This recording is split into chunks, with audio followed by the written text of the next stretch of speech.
Hey my friends, good to see you here on the Mr.DiGG channel. We got a beautiful day at the landfill and I'm going to do my best to try to explain to you guys how this dig is progressing and what businesses we have to move.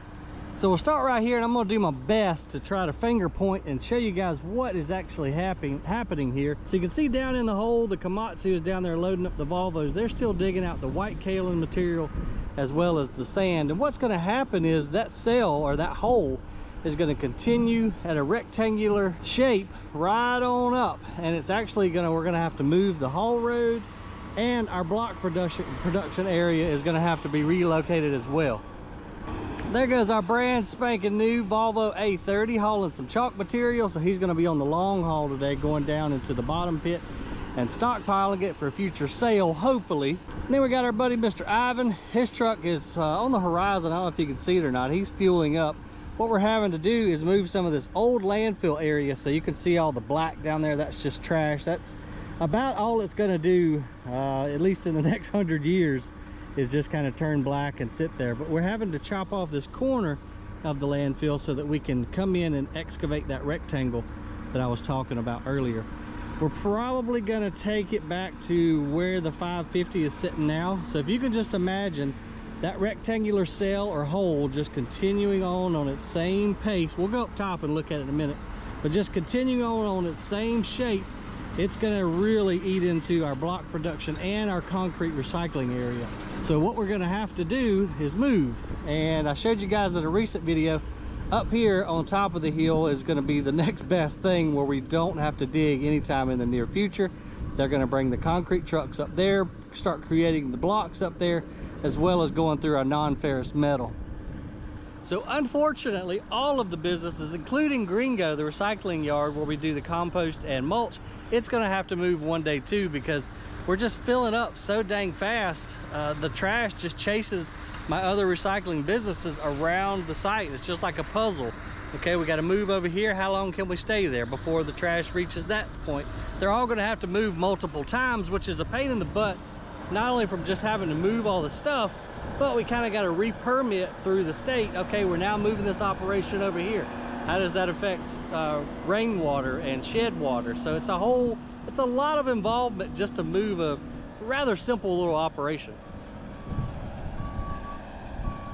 And I think Aaron was talking about too, where you see the Volvo 290 on top of the crushed concrete. We're probably going to have to move that up into this area as well, just to keep everything kind of centrally located for the concrete production and recycling. And here comes another one of our new Volvos. We have spent some money this year on Volvo trucks, y'all, but now we own all 3 Volvo trucks and the 550, so we're not renting anything. That saves us a bunch of money there. And then more than likely what we'll do when we get done digging, it's going to be several months, if not closer to a year, before we open up enough space to be a little bit comfortable. And then we'll probably sell off 1 or 2 of the haul trucks if we get to a point where we stop digging.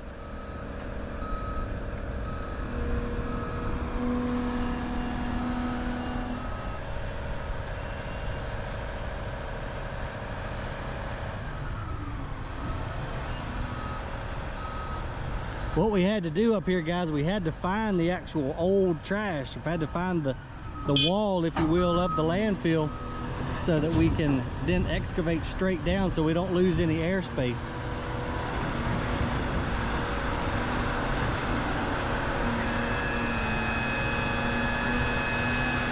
If you hear that noise, I don't know why it does that. That 550, it's like a hydraulic pressure release noise or something on there. I don't care for it. Maybe if y'all know what it is, leave it in the comments below. Let's see if it does it again. I think that's what it is though, some hydraulic relief. And of course now it's not going to do it, so you'll have to play that part back.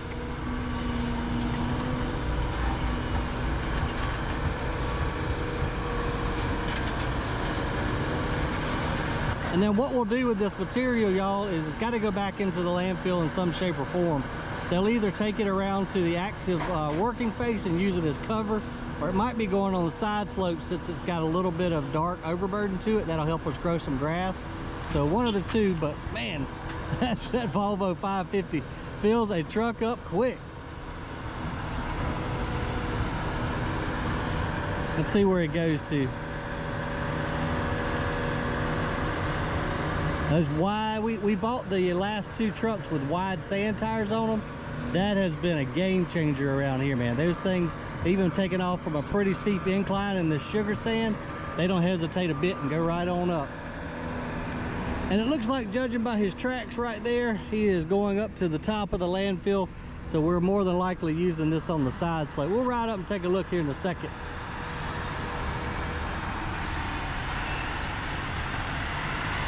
I love those wide tires though, man. That is a bad rig.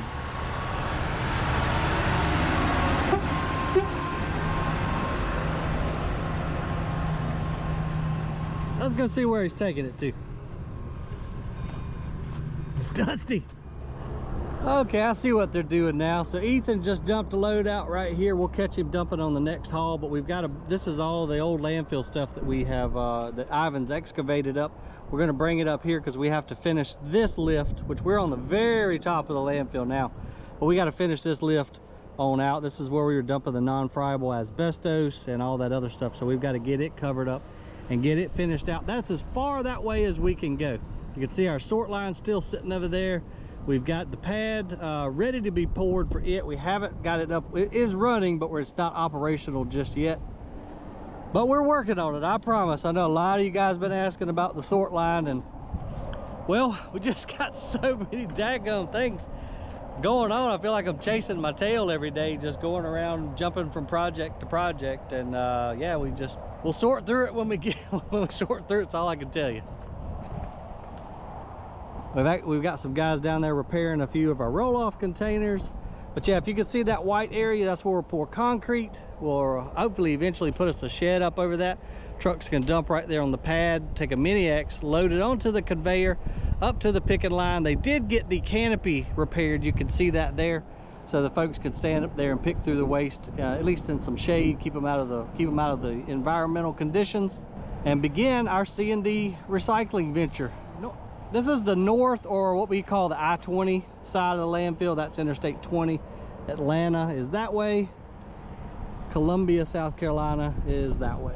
So we've got a nice cover, nice slope on this side, but we really need some vegetation. We're kind of in that transition time right now, going from summer to fall. I probably will plant some brown top millet over here on this side slope, or maybe, since time is of the essence, we may just have the guys come in and hydro seed this whole hill right here.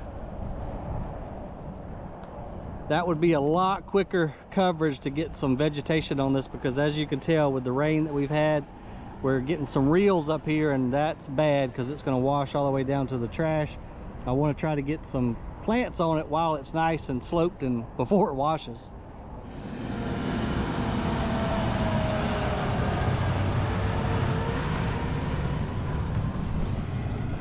It's feast or famine around here, guys. It either rains too much or not enough. And right now we could use a little sprinkle.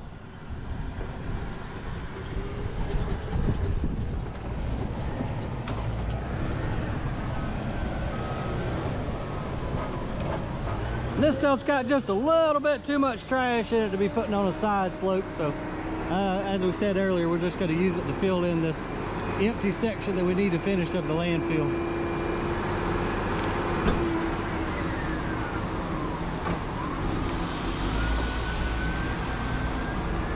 And there's 30 tons of old dirt and trash that's been buried for quite some time.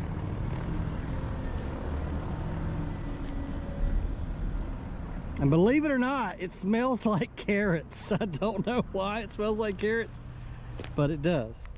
But you can see this stuff has been buried for, oh man, years and years. That's an old block of wood right there. It just kind of turns black and oxidizes and just kind of turns slimy. I mean, the wood material does break down in time, but you get it in this non-oxygen, non-aerobic environment buried. Stuff just takes forever to break down. Then of course you got plastics in here, you've got bricks and stuff that are going to be here for quite a long time. All the more reason to get our recycling plant up and running and keep this stuff out of the landfill. I mean, you even got this old carpet, and this stuff will even take forever with all the poly, you know, fibers in it. It'll take who knows how long to break down. Kind of sad, but it's part of it. So we've made it over to the south side of the landfill now, and hopefully it'll show a little bit better of what I was talking about earlier. You can kind of see the compactors and bulldozer running right there. That's the active working face of the landfill. Once we get this rectangular cell opened up all the way to probably where they're loading blocks right now, which again is going to take months and months to get the cell opened up, but then we can bring the trash into the bottom of it and also take the trash and tie in to this slope. Now, a lot of you are asking, okay, well, where do you go from here? Once we fill in this cell, we have to have a base in order to go up higher, because you have to maintain this 3-to-1 slope. So the wider the landfill gets at the bottom, the higher up we can go. Believe it or not, we're gonna go 100 feet higher than where the top of the landfill is right now. Now, whether or not I'll see it get up to that point or not, I don't know. That's because you're gonna have to have a very wide base in order to get the height you need with the slope sides. So after this next cell is dug, then we gotta move Gringo, which is not gonna be fun. It's gotta be re-permitted. We've got to move absolutely everything, all the grinders, all the loading dock, the whole 9 yards has got to move, because that cell, the future cell, is where the trucks are driving on the road right now. The future cell is going to go that way towards the woods. So I don't really have a good answer for you as to where we're going to move Gringo just yet. The next logical move is to actually clear some more of the land, the trees back there, slide Gringo into that wood line. That way we can come in here and excavate all of that dirt right there that you see on the horizon. Whatever clay we have, that'll be used for covering the landfill. Overburden topsoil will be used on the side slope to get a nice vegetative stand going. The sand will go to the wash plant you see in the distance there, be washed and processed for the concrete industry. And everything just keeps going like that in a circle. I hope that made some sense and kind of clarified some of your questions a little bit. If not, drop me a comment below. If I missed something, I'll be happy to touch on it in a future video. Other than that, I appreciate you guys. Hope you have a wonderful day. I'll see you on the next video.